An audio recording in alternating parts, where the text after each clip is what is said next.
국내 예탁금이 65조고 신용장구가 19조 정도 좀 넘는데 비율로 따지면 30%가 안 됩니다. 고객 예탁금 대비 신용융자 비율이 30% 미만일 때는 시장이 급락해서 신용장구가 털릴 때나 나타나는 현상이거든요. 보통 40%를 육박을 하게 되면 시장 고점 징후고 30% 이하로 갔을 때는 시장 바닥 시작을 하는데 지금 30% 이하예요. 코스피가 3,000을 육박하는 상황에서 지금 30 밑에 있다는 거죠. 그러면은 이게 말 그대로 유동성 장세인 거죠.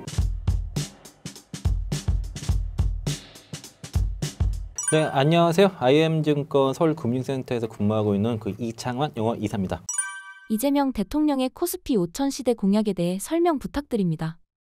이재명 대통령이 당선 전에 공약으로서 코스피 5천 얘기를 했었죠. 뭐 0.5배에서 1배 가면 되는 거니까. 그래서 이제 1배 안 되는 기업들이 올라가게 됐을 경우엔 그럴 가능성 얘기를 한 건데, 일단은 이재명 정부가 출범하면서 어쨌든 공약이 코스피 5천 시대 열겠다는 것 때문에 일단 이게 화두가 된 거고, 그래서 우선 개인 투자자들의 투자 보호라든가 권익 확대를 위해서 상법 개정안 재추진을 하게 됩니다. 상법 개정에 대한 기대감이 크고, 그래서 상법 개정 수혜주들이 급등했던 거예요. 그리고 자사주 소각 제도화, 그리고 지배주주 사익 편취 근절 등 약속을 한 것이고, 쪼개기 상장, 물적 분할 후에 자유의 상장 이런 것들 이제 못하게 하려고 했는데 아예 막을 수는 없다 보니까 모회사의 일반 주주에게 신주 물량의 일정 부분을 이제 우선 배정하는 이런 날도 얘기를 했습니다. 그리고 이제 공정한 시장 질서 확립을 위해선 주가 조작이라는 시세 조정에서는 원스카이 아웃 제도를 도입을 하고, 미공개 정보 활용의 임직원과 대주주에는 불공정 행위를 엄단하겠다. 이것을 상당히 이거는 이제 후보 시절부터 얘기를 했던 사항이고요.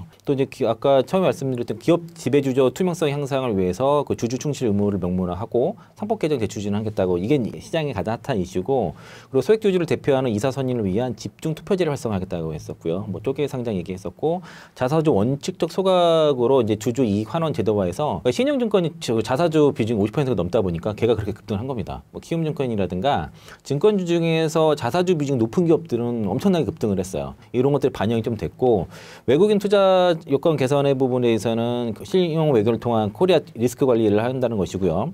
이제 정부가 바뀌면서 코리아 디스카운트 요인들이 좀 많이 해소가 좀 되고 있습니다. 또 이제 가장 핵심적인 거는 이제 MSCI 선진국 지수 편입을 위한 로드맵을 마련하겠다라는 것이고, 또 AI 100조 시대에 개막을 해서 이제 정부 예산 증액 및 이제 민간 투자 확대하는 것인데, 오늘 이제 추경 예산 35조 얘기가 나오면서 장중에 시장이 눌렸던 것들이 약간 반등 모멘텀을 그런 식으로 받았거든요. 그래서 이런 표에 보면은 이재명 정부의 관련 주요 공약 요 크게 세 가지에서 이제 세부 사항들에 대해서 이런 것들이 이제 시장에 앞으로 큰 모멘텀이 이제 된다. 그러니까 지금 정부가 지금 대통령이 주식시장에 관심이 상당히 많다는 겁니다. 그것만으로도 상당히 주식시장의 호재라고 좀 볼 수 있겠고요. 그러면은 과연 가능한가라는 거 봤을 때는 상당수 증시 전문가가 이제 코스피 5천 달성에 대해서 긍정적인 전망을 한 것 같습니다. 자산운용사들 대표들이 주로 이제 가능하다는 쪽에 논리를 하고 얘기를 하고 있고, 그 외에 이제 불가능하다, 현재 상황으로는 좀 어렵다는 쪽에 얘기하신 분들도 이렇게 있습니다.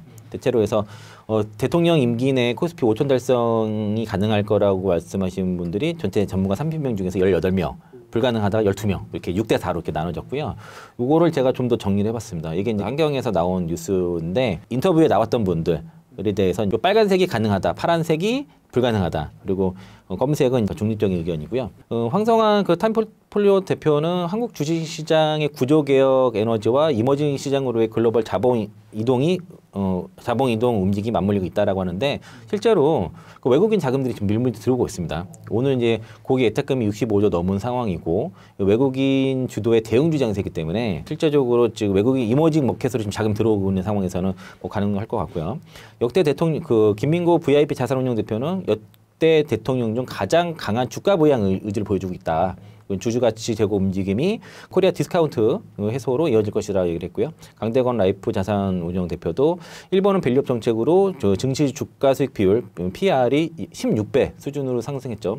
지금 국내 증시가 그렇게 올랐어도 아직 10배가 안 됩니다. 코스피 지수의 퍼가 현재 8배인데 현재 9배 정도 돼요. 일본 수준으로만 올려도 5천이 충분히 넘어갈 수 있다. 왜냐면 지금 2배면은 18배, 16배 되면은 5천 되죠. 그리고 저랑 동명이인이나 이창환 온라인 파트너스 자산운용 대표, 코스피 5천은 상법 개정안 및 자사주 의무 소각 등 자본시장 개선 방안이 공약대로 모두 실현된다는 전제 아래 가능할 것, 이렇게 얘기를 했고요.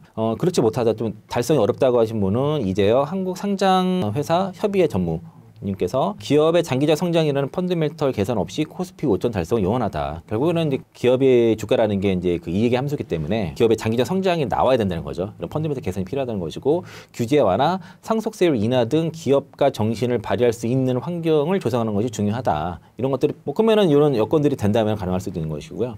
또 엄창시 운용본부장 같은 경우도 저출생, 고령화 가속화하고 있는 한국의 인구 구조와 산업 구성 그리고 떨어지는 성장률 등이 증시를 발목 잡을 수 있다라고 얘기를 했고요. 배재구 한국투자 신탁운용 대표도 코스피 5천 달성을 위해선 그 기업 성장과 제도 개선 두 가지가 동시에 뒷받침돼야 한다. 그러니까 한국 경제를 대표하는 기업들의 성장성이 떨어지고 있기 때문에 장기적 상승은 없다라고 얘기를 했습니다. 황세윤 자본시장연구원 선임연구원 같은 경우는 코리아 디스카운트에 따른 할인율은 30에서 40%인데 그 정부의 제도적 지원이 이것만 해서만 해도 코스피 지수가 3,400에서 3,500까지 오를 수 있다라고 얘기했고요. 그 이상 상승하려고 하면은 배당 확대, 주주 환원 강화, 기업 펀더멘털 개선 등 여러 요인이 받쳐줘야 한다라고 해서 뭐 다 논리 다 이유가 있습니다. 다 충분히 가능한 얘기들을 다 하셨고요. 그러니까 결과적으로는 코스피 5천을 가려고 하면은 이런 구조적인 개혁이라든가 기업들이 경제 활동할 수 있도록 하는 거든가 여러 가지 제도적 지원이 필요하다는 거죠. 그리고 코리아 디스카운트 해소가 가장 핵심적인 요인이기 때문에 코리아 디스카운트를 어떻게 해소할 수 있는지 이에 대한 정책들이 펼쳐나간다면 가능할 수 있다고 보는 거죠. 그래서 이제 코리아 디스카운트의 가장 큰 원인, 불투명한 기업 지배구조, 낮은 주주 환원, 분할 상장, 이중 상장, 해외로의 자금 유출, 석게임이 증가했다. 최근에는 국내 증시 강하기 때문에 다시 돌아오는 경우도 많이 있고 코인 시장에서 돈이 빠져나와서 국내 증시로 들어오고 있습니다. 떨어지는 경제 성장률도 있고요. 그래서 이제 아까 5,000P 코스피 5천 시대를 위해 가장 시급한 것은 뭐 배당소득 분리과세 등의 사실 이런 것도 배당소득 분리과세 같은 경우에 주주 환원율 35% 이상 기업에 대해서 혜택을 주겠다는 얘기가 있기 때문에 그 관련된 기업도 사실 매수할 필요가 있으세요. 뭐 대표적으로 이제 뭐 강원랜드, 현대차 이런 기업들이 거기에 포함이 되고요. 오늘 그 얘기도 잠깐 할 거고 상법 개정안 처리 가장 많죠. 그리고 기업 펀더멘털 개선, 지배 구조 개편 및 주주 환원 확대, 기업 활동 지원 및 규제 완화 이런 것들이 필요하다는 거죠. 그래서 이 유망 업종으로는 30분이 대답하신 게 지주사, 증권금융주, 방산조선주, 반도체, 접퍼주, 유통, 식품, 내수주. 사실 이런 종목들 다 주가가 다 급등했어요. 반도체 정도 빼고는 반도체는 하이닉스로만 사니까 SK 하이닉스 외국인들이 4조 넘게 사고 있는데 국내 코스피 산 거 대부분을 SK 하이닉스 사고 있습니다. SK 하이닉스가 이제 정고점을 트라이하는 상황이고 저 PBR 종목도 많이 올랐죠 또. 그리고 지주사 종목들 뭐 CJ부터 해가지고 지주사들 많이 올랐고 한화, 두산 요즘 두산주가 제일 핫하죠. 증권주도 엄청 삼성증권, 키움증권, 뭐 신용증권 보면 어마어마하게 올랐습니다. 금융지주사도 다 올랐죠. 다 급등했어요. 하다못해 저희 IN 금융지주도 많이 올랐습니다. 주가. 방산조선주 말할 것 없이 많이 올랐죠. 또 식품 유통식품 내수주도 현대백화점 주가 보고 신세계도 지금 그 신고가 트라이 가는 상태고 이마트 같은 거 많이 올랐다가 이제 그 마트 영업시간 규제 때문에 롯데 쇼핑 같은 경우도 롯데마트가 있으니까 걔네들이 좀 최근에 좀 주가 좀 빠지고 있지만은 그런 내수 유통 식품주도 많이 올랐다는 거죠. 식품 쪽은 뭐 삼양식품, 농심도 많이 올랐었고 그래서 이게 이제 전반적으로 올라가는 업종들이 되게 많아요. 그런데 가장 이제 앞으로 그럼 더 올라가려고 하게 되면 지금 시장 기대는 그 MSCI 선진국 지수 편입이거든요.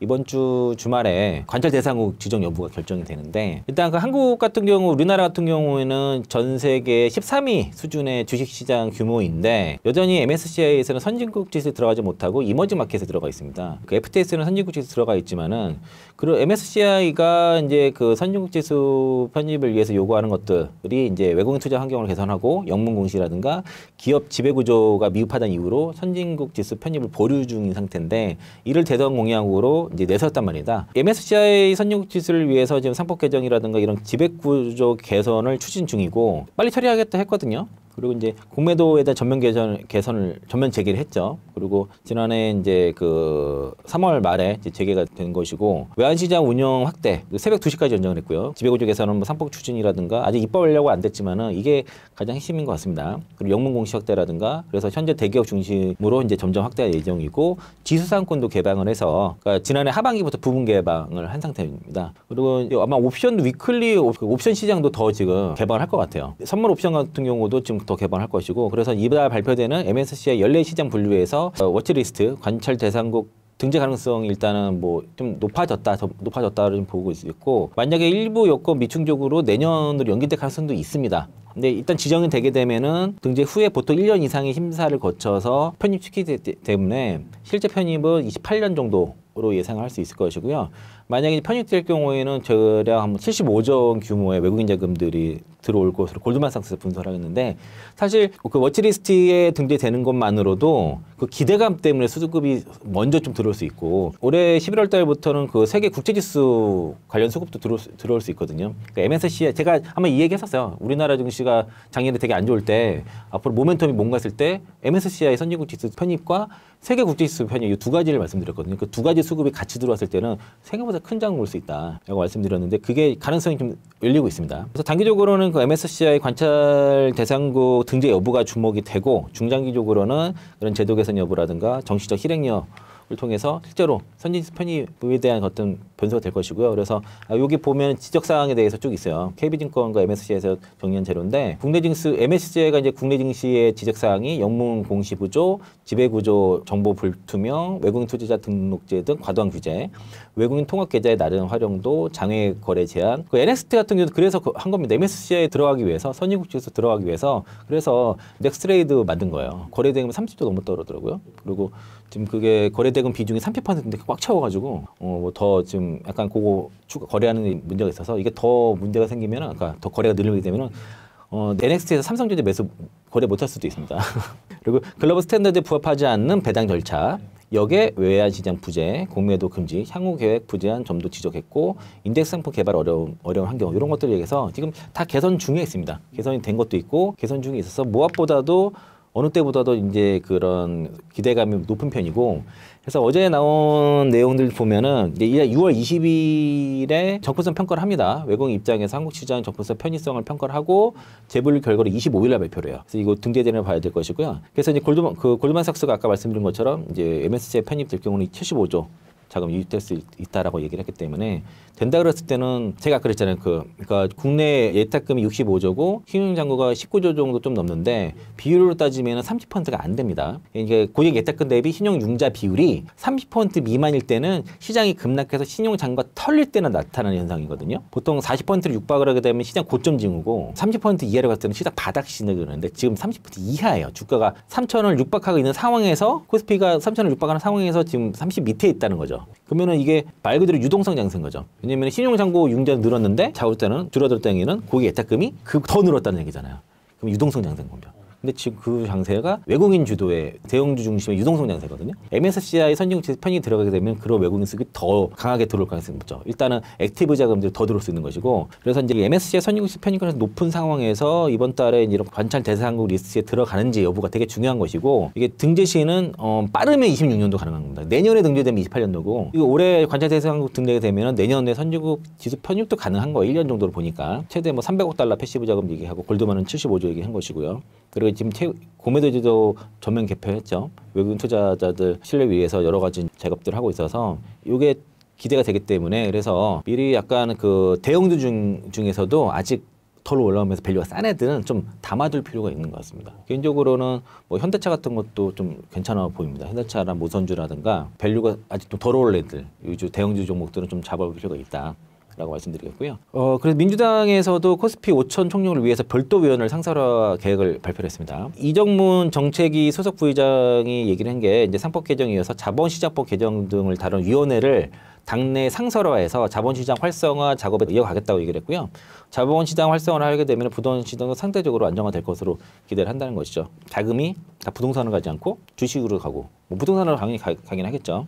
그래서 상법에 더해서 자본시장법을 개정해서 증시에 그 디딤돌이 되도록 해야 한다라고 얘기를 했고요. 자본시장 관련 위원회를 상설화를 하겠다는 구상을 밝혔습니다. 기존 민주당 내 주식시장 활성화 태스크포스가 있어요. 국장부할 TF가 있는데 여기에 대통령 대선 선거 대책위원회에 있었던 코스피 5천 시대위원회가 또 있더라고요. 이거를 같이 기능을 더해서 자산시장 전반을 다룬 정책 컨트롤 타워를 만들겠다는 그런 얘기를 했습니다. 그래서 새로 설치된 위원회의 우선 과제 중 하나를 자본시장법 개정을 꼽았고 최근 외국인들의 들어오고 있는 데는 한국 주식시장에 대한 예측이 좀 더 좋아지고 이재명 대통령이 자본시장 정책을 잘할 거라는 기대감도 있다라고 얘기를 했습니다. 그래서 여기 잘하고 있는 거를 더 잘하기 위한 위원회를 만들겠다라고 한 거고요. 분할 합병 시 합병회사가 그 피해병 회사가 제대로 평가되지 못한 부분이 있다라고 해서 그런 부분도 준비하고 있어서 그 인수합병 시 시가가 아니라 공정가격 적용한다던가 의무 공개 매수제 같은 경우도 이제 도입을 할 예정이고요. 인수 시 일정 비율은 무조건 이제 주식을 공개 매수를 하게끔 그런 것들이고, 그래서 이제 그 소액주주들의 어떤 프리미엄을 보장을 하고 또 물적 분할로 상장 시 모회사 주주에 대한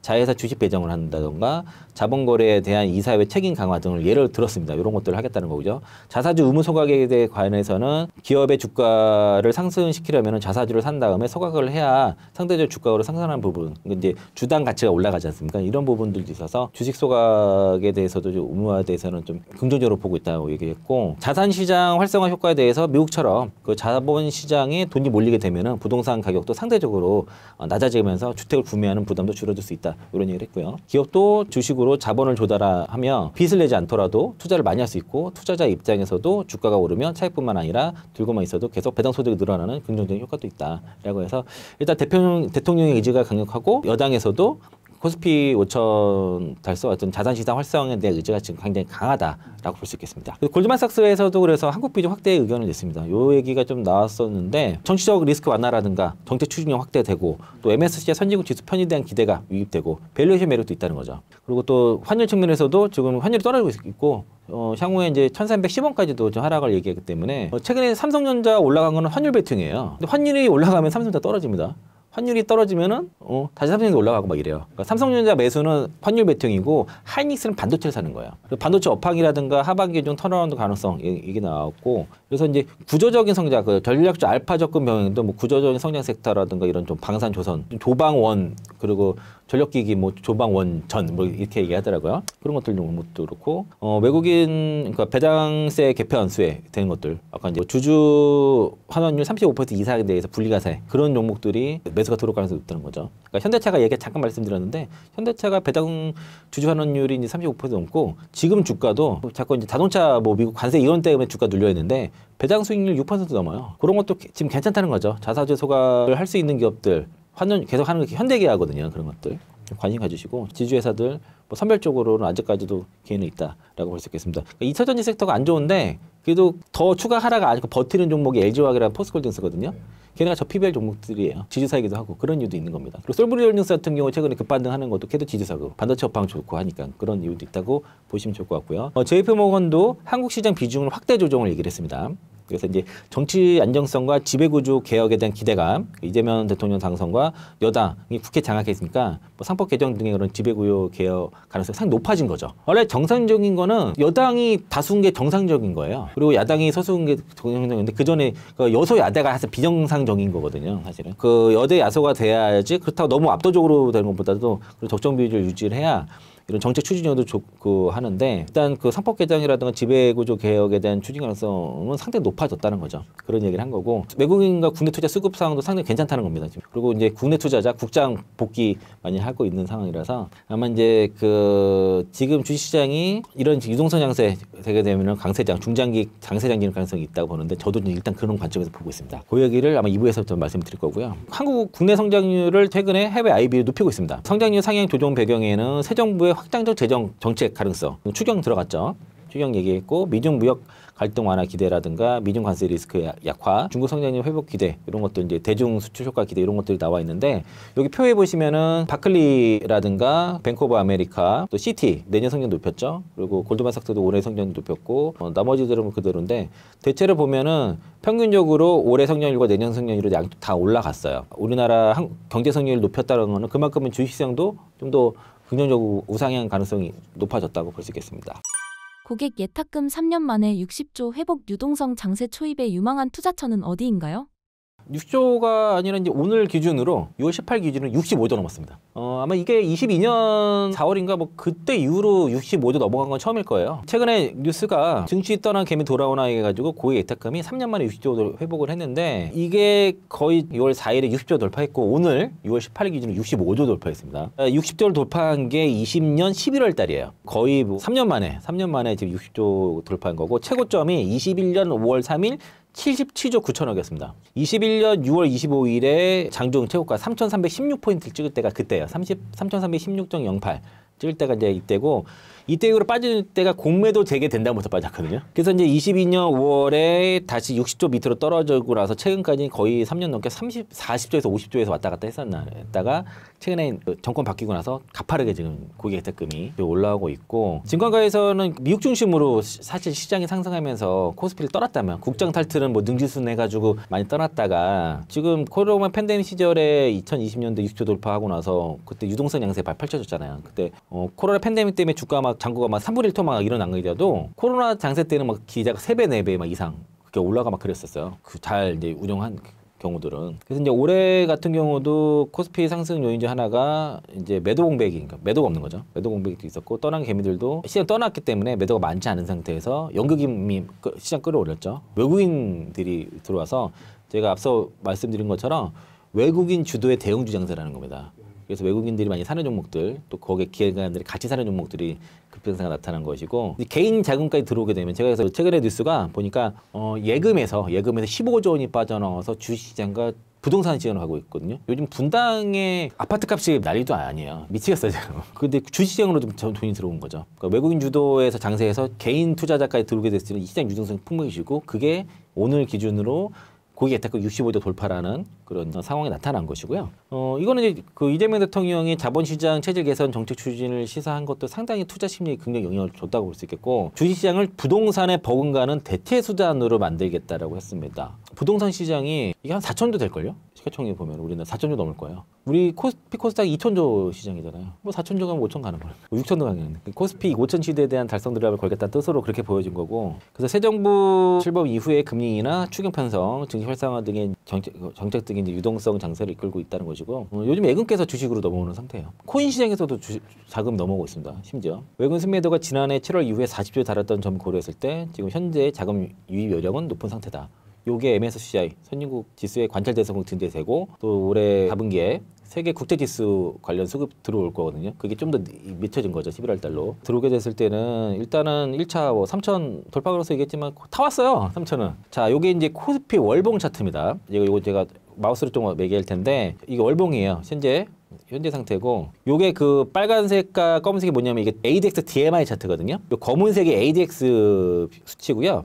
요 빨간색이 DMI 플러스입니다. 파란색이 DMI 마이너스인데, 저는 이제 종목 그 과열을 얘기할 때 요 DMI 차트를 보는데, 지금 요 그 DMI 플러스가 30을 넘어가게 되면 시세의 시작을 알려요, 보통은. 그리고 요게 이제 10 밑으로 떨어져서는 시장 바닥, 60을 넘어가는 과열이거든요. 그래서 이제 ADX도 60을 넘어가게 되면 약간 과열을 얘기할 때 보면은 60 넘어가니 고점 나왔지 않습니까? 2021년도 고점 나왔던 게 이 시저고. 근데 요 모양이 12월 달에 DMI 플러스가 저점을 찍었단 말이에요. 10 밑으로 떨어지고 올라왔는데, 그때가 이때예요. 비상기금 터지고 나서. 이때거든요. 바닥이었잖아. 그리고 제가 예전에도 한번 말씀드렸는데, 코스피 10년봉에까지 주가가 지수가 빠지거나 그 이하였던 역사적 기회라고 말씀을 항상 드려왔는데, 사실 이번에도 마찬가지였어요. 그 코스피 10년봉까지 지수가 빠졌을 때는 기회였다는 거고, 그래서 이렇게 지금 10 찍고 30 넘어간 자리, 지금 이 자리거든요. 이때랑 유사했던 상황이 언제냐면 2020년에 이때요. 코로나 팬데믹 때 급락하고 나서 요 10 밑으로 찍고 저점 찍었죠? 30 넘어간 자리, 요때예요.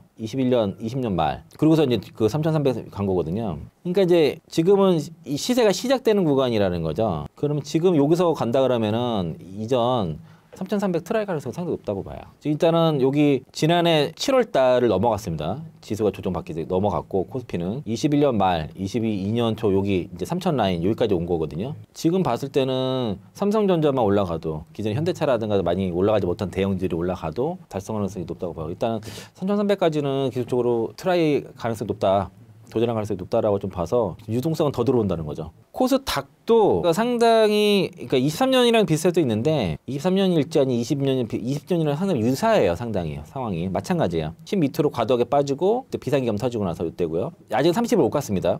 여기인데, 코스닥이 2020년도에 코로나 팬데믹으로 인해서 급락했다가 10 밑으로 과도하게 빠졌다가 30을 돌파한 자리, 그때 이 정도거든요. 그리고 더 갔어요.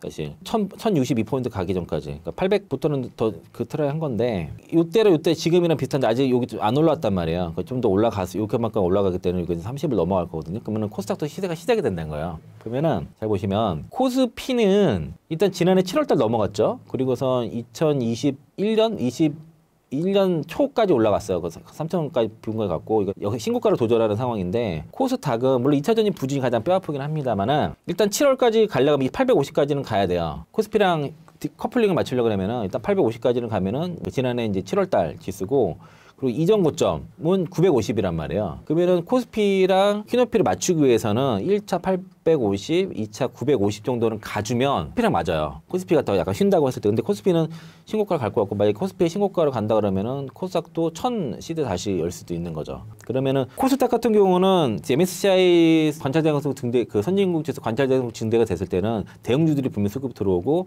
좀 덜 올 종목도 밸류에 싼 종목들을 선취매를 해내야 되는 건데 코스피만 가지는 않을 거란 말이에요. 코스닥도 올라온다, 어느 정도 커플링은 된다 했을 때는 그럼 어디다 투자할 때는 고민을 해봐야 되는 거죠. 지금부터는. 코스피 시각적인 상위 종목들 리스트입니다. 이게 그저께 제가 캡처한 거라서 어제 장중에 capture한 거라서 지금 약간 다를 수 있는데 대표적으로 삼성전자 하이닉스 있죠. 그리고 삼성바이오로직스, LG에너지솔루션, 하나에어로스페이스 많이 올라왔고 그러니까 이 중에서 좀 덜 오른 종목들 소팅을 해야 돼요. 그러니까 많이 간 종목들이 더 갈 수 있습니다. 그럴 수 있는데 그러니까 여기서 수급이 그래도 여기 기관이라든가 외국인 수급이 들어오면서 아직 덜 오른 종목들을 봐야 되는 최근에 보면 현대차가 이렇게 그렇더라고요. 제가 아까 계속 현대차 강조드린 것도 그렇고 삼성전자, 삼성전자, 우선주도 이거는 근데 이쪽은 근데 환율에 민감해요. 근데 어쨌든 그 이런 것도 들어올 가능성이 높죠. 네이버가 오늘 날라갔습니다. 오늘 그 스테이블코인 관련 종목을 해서 한은 총재도 반대하지 않는다. 워낙 스테이블코인 발행하지 않는다 해서 오늘 장중 17% 막 날아가는 거 보였고 배당수 현대기아차가 배당수율이 높아요 지금.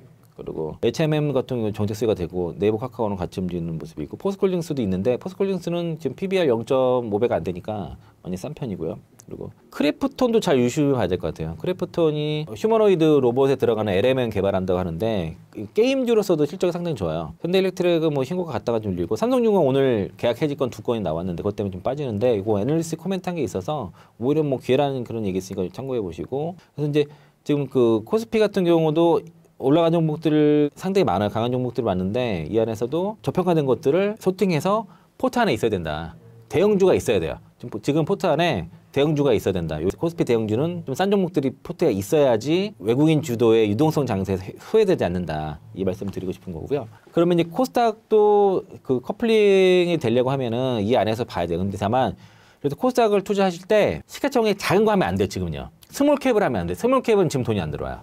물려도 하더라도 대형주 위주로 해야 될 것이고 코스닥의 시가총액 그 구성을 보면 제가 1조 5천억 정도 끊었거든요. 50위 아래까지는 대략 1조 한 2천억까지는 50위 안에 좀 들어가는데 1조 5천억 안에서 보면 구성에 바이오가 있죠. 바이오가 많죠. 알테오젠, HLB, 뭐 휴젤도 바이오라고 볼 수도 있겠죠. 피부명제 휴젤, 파마 리서치, 펩트론, 리가캠 바이오, 삼천단계야, 에이벨바이오, 실리콘2, 코롱티슈진, 젠백스, 또 이제 셀트리온 제약, 여기 있죠. 네이처셀, 보로노이, 시젠, 케어젠, 에스팜, 바이오 종목들이 많죠.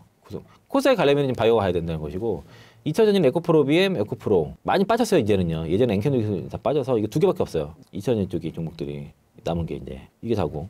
그리고 레이버 로봇은 이거 하나죠. 또 보면은 뭐 리노공업, 반도체 좀 있어요. 근데 반도체도 보면은 PSP, 파크 심들 반도체를 봐야 되나? 이오테크닉스 그 정도거든. 동린세미케 이 정도 있죠. 그리고 이제 스튜디오 드래곤 아까 저기 크래프톤 어디 있더라? 크래프톤이라든가 그건 게임 그리고 이제 엔터죠 YG 엔터 뭐 스튜디오 드래곤은 컨텐츠 주석 엔진도 반도체가 있네요. 그러면은 요 코스닥에 가려 그러면은 보면은 바이오 가야 돼요. 이 섹터에서는 코스닥에서는 그리고 일부 엔터주 SM 뭐 JYP 엔터 아까 그런 것들 하이브는 코스피고요. YG 엔터 같은 경우 이런 애들 움직이고 크래시스라든가 이런 뭐 뷰티 쪽도 움직여줘야 되는 것이고 실리콘도 마찬가지죠. 그래서 제가 개인적으로 지금 관심 있는 쪽은 2차전지 외에 관심 있는 쪽은 지금 보면은 상대적으로 에코프로라 에코프로 BM이 다른 2차전지에 비해서 덜 빠질 거예요. 이게 대형주라서 그렇습니다. 이쪽은 패시기 자금이 들어오기 때문이에요. 저가 매수가 빠지더라도 저가 매수가 들어와요. 다른 스몰캡 종목들은 외국인 수급이 안 들어온다는 게 문제입니다. 그리고 이제 물려있으니까 다른 거 갈아타기 막 하고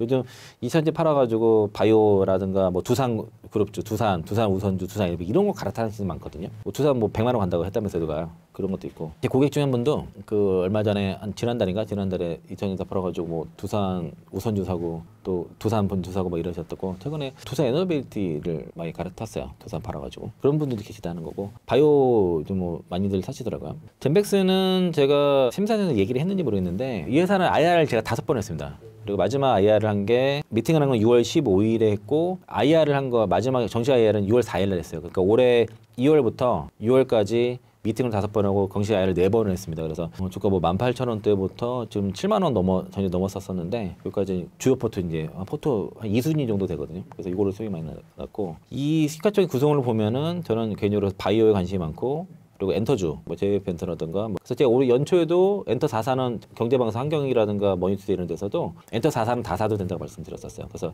탑픽을 YG 엔터랑 SM 말씀드렸고 최근에 JYP 엔터 좀 괜찮다고 말씀드리고 있습니다. 그래서 이제 여기에 시가총액 상위 종목들을 포트에 있어야 된다. 제가 알고 싶으면 뭐 바이오나 알테오전도 괜찮을 것 같고요. 그래서 이제 스몰캡 종목들이 소외될 가능성이 있기 때문에 피든 코스닥이든 시장이 좀 더 큰 종목들을 포트 안에 있어야 소외될 가능성이 높다. 유동성 장세가 추가적으로 펼쳐졌을 때 그거 말씀드릴 게 있고요.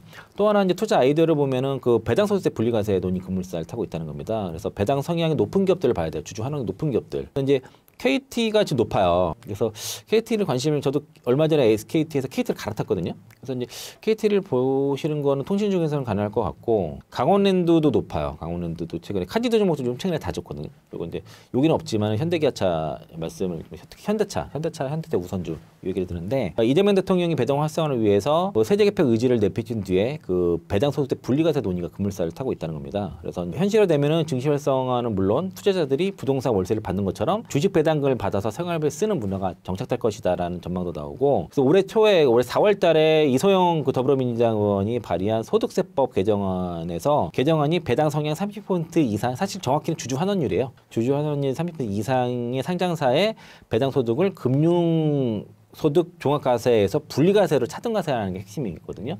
그러면은 배당 소득을 노리는 사람들은 이런 배당 성향이 높은 기업들을 선호해서 주가를 매수가 들어올 거 아닙니까? 외국인들 배당 수익 내려 많이 들어오는데 그런 기업들의 외국인 투자가 들어온다는 것이고 그 배당 성향이 높은 기업들이 리스크가 된 거예요.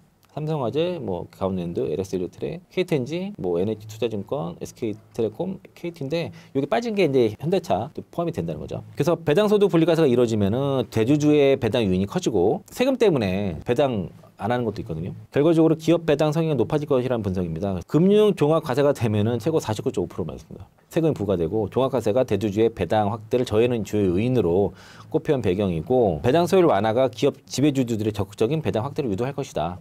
그래서 이제 3년 이상 배당금을 꾸준히 늘리거나 배당 성향이 높은 기업들을 주목을 해야 된다. 그게 클 것 같아요. 이게 이제 나오게 되면은. 시중금리가 상당히 떨어졌기 때문에 배당 수익이 높은 기업들에서는 투자 매력이 생긴 거죠. 요즘 그래서 저축은행이 유동성이 맞을 수도 있어요.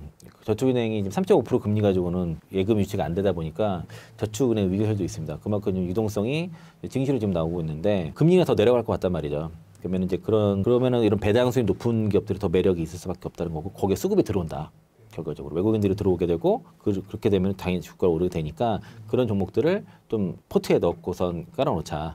라는 말씀 드린 거고요. 또 이제 지금 그 증시가 요즘 공매도 세력들이 작살나고 있습니다. 조선주라든가 뭐 특히 하나시스템 최근에 급등했는데 그것도 공매도 잔고가 급감을 하고 있거든요. 방산주 쪽에 약간 숏스퀴즈 조짐들이 나타나고 있고 방산주에서 좀 그런 게 나타났어요. 보통 공매도 현가 증가를 했는데 주가가 추세적으로 상승하고 있어. 이런 경우들은 공매도 쇼커버링 확률이 높다는 거죠. 그래서 이제 요 뉴스 코스피 이렇게 오를 줄은 뭐 이런 속 터지는 공매도 투자자 결국 이렇게 요 뉴스를 제가 이제 요약을 한 건데 공매도 잔고가 늘었지만 주가가 추세 상승을 나타내서 공매도 쇼커버링 가능성 높은 종목들 리스트가 이렇게 있어요. 그래서 이제 좀 분류를 해보면 여기 보면 우리기술, 다날, 심태, 큐리옥스 바이오 시스템도 이거는 신고가 난리가 났어요. 이 종목은요. 젠백스도 지금 사상 최고가 13년 고점을 뚫었어요. 52,200원 역사적 고점 뚫고 장중에 72,200원까지 갔습니다. 오늘 갔다 왔었고 이건 제가 IR 많이 해서 그 시장 많이 알렸던 종목이고요. JNTC 6월 30일에 IR 한 달에 주가 좀 오르고 있습니다. 한전산업 원전 관련주 삼천전제약도 구매도가 많아요. 이거는 그러니까 올해는 뭐 12만 원대까지 저점 찍고서 지금 올라오고 있는데 이것도 많고 갤럭시 머니터리도 급등하고 있죠. 스테이블코인 관련 종목들로. 요건 저기 그 그로스 리서치 이재모 대표가 탐방 여러 번 가서 소개한 종목인데 회사는 괜찮은 것 같습니다. 주가 급등하고 있고 HA 태웅 키움증권 주가 진짜 많이 올랐거든요. 다 박살난 거예요 지금요. 이게 수익률이 다 플러스가 났잖아. 이거 이만큼 다 손해인데 태웅은 100% 최근 한 달 100% 넘게 올랐어요. LNC바이오도 많이 올랐고 태성 최근에 올랐죠. 태성 그 동박 장비 뭐 CATL 수주설 계속 있는데 그거랑 최근에 올라가는 거는 얘네가 유리개판 장비 또 하거든요. 그런 모멘텀이 좀 있고 알테오젠도 계속 뉴스가 나오고 있어요. 또 민영 그 위원이 탑픽으로 알테오젠, 펩트론, 에이벨바이오 이렇게 세 가지 있거든요. 항상 알테오젠이 들어가요. 또 현대일렉트릭 지금 변압기들 종목들 수출 데이터가 지금 잘 나오고 있습니다. 5월달, 6월달도 뭐 740% 성장 나왔다고 그러나 뭐 그래서 현대일렉트릭 신고가 갔다가 좀 살짝 늘렸고 신형 델타 색깔 모르겠습니다. 얘는 얼마 전에 그 초전도체 뭐 특허 등록했다고 뭐 그런 얘기 있더라고요. 그래서 아직 살아 있네요. 그래서 지금 공매도가 거래 재개 후에 2달 동안 잔고 금액이 5조에서 10조로 늘어났고 코스피 지수가 어쨌든 새 정부 들어서 좀 많이 오르는 상태이기 때문에 공매도 잔고에도 주가 상승 종목은 쇼커버릴 가능성이 높다라고 보고 있습니다. 지금 워낙 손실이 크죠. 때문에 그래서 이제 이로 인해서 주가가 더 상승에 가파르질 수 있다라고 볼 수 있겠고요. 그래서 이런 리스트업 이 중에서 좀 덜 올라가는 종목들이라든가 추세가 괜찮은 종목들은 좀 부담 없는 종목들 매매해 보셔도 좋을 것 같다라고 말씀드리겠습니다. 그리고 이제 제가 아까 이 앞서서 여기 코스피랑 코스닥 시가총 얘기할 때 보면은 코스닥의 구조가 바이오 중심으로 되어 있잖아요. 여기가. 근데 앞서 코스피랑 코스닥의 주가 비교를 할 때, 그 지수 비교를 할 때 코스피가 지금 먼저 올라가고 코스닥이 더 올라갔으니 커플링 맞으려고 하면은 코스닥이 850, 그 다음에 950까지는 올라가줘야 되지 키높이가 맞아지는 거거든요. 그러면은 이 코스닥의 시가총 구성상 어디가 올라가야 되는지를 보면은 2차 전지는 에코프로 BM이 핵심인 거예요. 그리고 근데 에코프로 BM은 올해 하반기에 거래소 이전 신청 가능성이 높아 2분기에 흑전할 것 같거든요. 캐나다 백악관 공장 지금 중단시킨 이유도 그거를 가동시켜버리면은 연결로 봤을 때 적자가 날 수가 있거든요. 초기 가동 비용이 있기 때문에.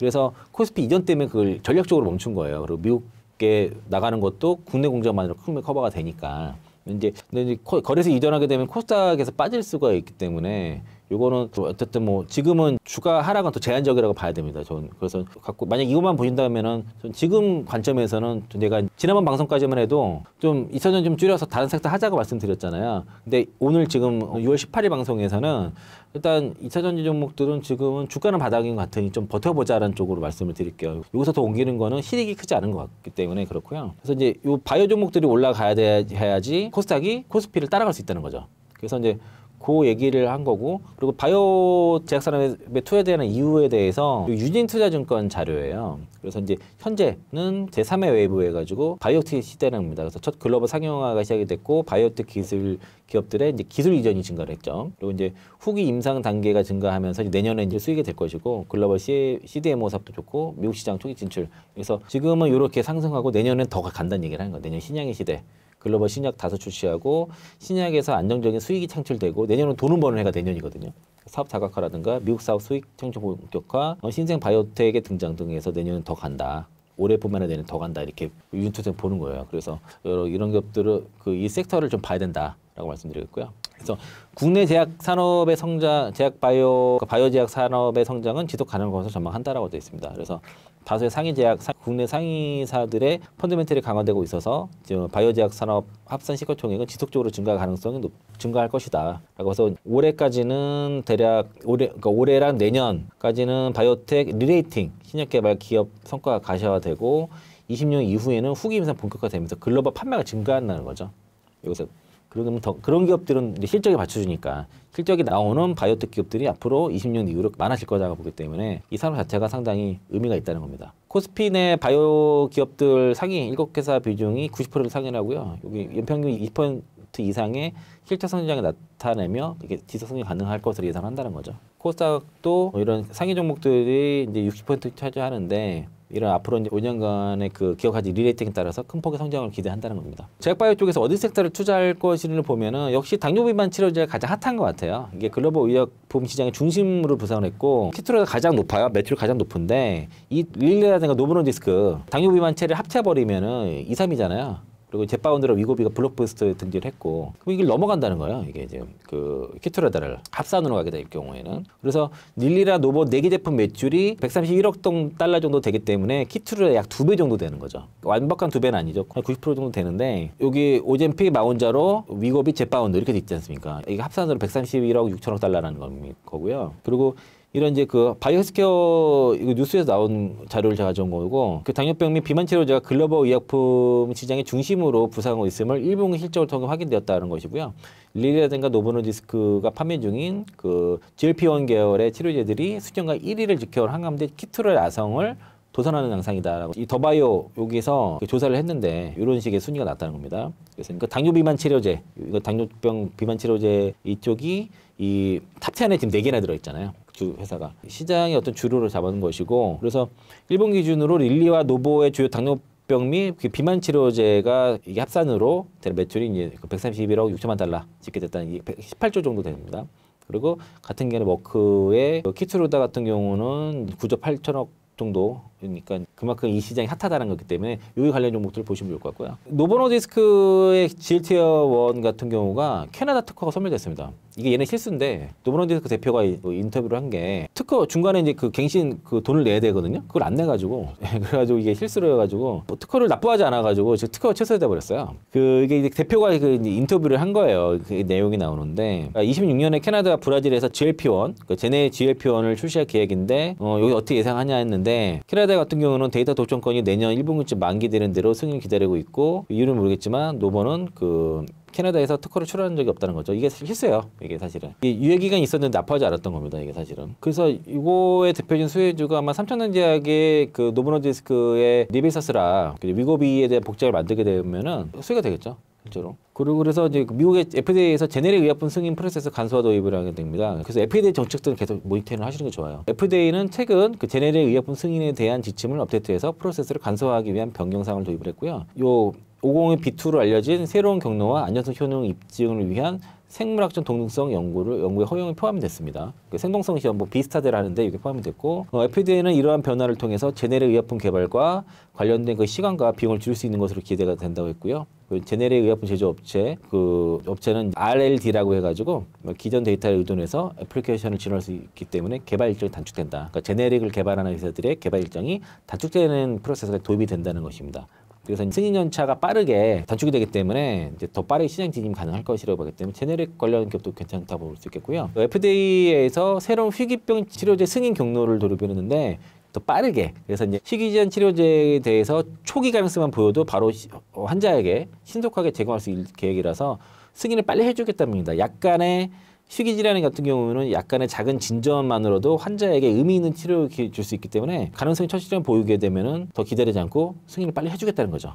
그래서 이제 새로운 희귀질환 그 치료제에 대한 승인 경로를 도입해서 무작위 대조군 임상이 어려울 경우에는 단일군 시험 데이터만으로도 과학적으로 타당 근거가 있다면 조건부 승인을 허용했다는 내용이 핵심입니다. 그전에는 이 프리사드가 사실 되게 그 제약바이오 쪽에서 오면 안 좋을 거라고 봤었는데 오히려 이런 거는 근데 이제 희귀질환 치료제 쪽에서는 호재가 될 것이고요. 환자와 보호자가 제한된 증거일지라도 직접 선택할 수 있는 권리를 이제 중요시한다라고 그렇게 밝혔습니다. 실사용 데이터 기반 사후 평가를 강화해서 요 실제 사용되는지 요거에 대해서 그 평가를 한다는 것이고요. 그래서 이제 그렇게 되면 희귀병 치료제 같은 경우가 절차가 간소화되면서 승인 또 품목화 받는데 상당히 용이할 수 있는 거죠. 그래서 국내에서 희귀의약품 지정이 요즘 대세입니다. 지난 10년 동안 FDA로부터 희귀의약품 지정받은 약품이 100개에 달해요. 100개인데 예전에는 별도의 시장으로서 봤는데 요즘은 그게 아니라 좀 더 인상을 빨리 하기 위해 독점권을 획득하기 위해서 희귀 그 질환 치료제 희귀의약품 지정을 바꾸서 가는 게 좀 전략적으로 됐어요. 그래서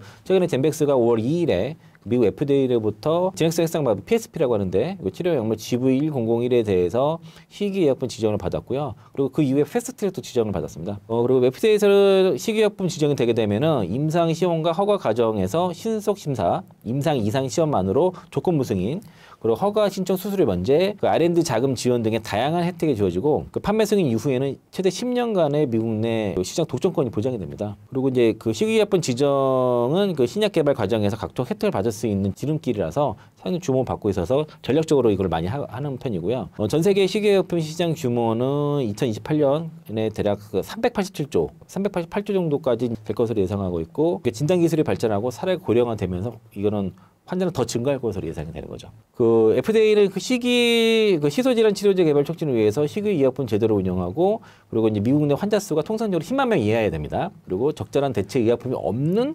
식이질환에 대해서는 희소질환 치료제에 대해서 이제 희귀의약품으로 지정을 하게 되고 여기에 이제 관련 회사들이 많이 있어요. 이 기사를 보시면은 여기 뭐 한미약품부터 해가지고 회사 쭉 다 있거든요. 그래서 이런 FDA의 그 식이의약품 지정 제도를 이렇게 받게 되면서 우리가 수출에 대한 기회도 많이 생겼다는 것이고 국내 제약 바이오 기업들은 식이의약품 지정 개발 비용에 대한 부담을 줄이고 기술 수출 가능성도 높이는 전략을 추진하고 있습니다. 이게 기술 수출의 어떤 전략적인 그 방식법이기도 해요. 또 판매를 위한 것도 있고. 그래서 이제 키움증권에서는 당분간 그 글로벌 빅파마들이 외부 기술을 도입하여 하면 그 파이프라인, 그 신약 후보 물질군이라고 하죠. 요거를 키워나갈 것으로 보이는데 이때 기술력과 시장성이 어느 정도 보장된 그 FDA의 식이의약품 지정을 받는 기술을 눈여볼 가능성이 높다라고 얘기를 했습니다. 그래서 예전에는 무조건 FDA 임상시행 진입을 목표로 였다면 지금은 기술력과 상업성을 동시에 인정받을 수 있는 식이의약품 지정 획득을 1차 목표로 삼는 추세랍니다. 그리고 임상 자금 지원과 시장 독점권, 이 독점권이 되게 중요해요. 독점권이라는 이 실질적 이점 때문에 앞으로 도전하는 기업들이 계속 늘어날 것이다.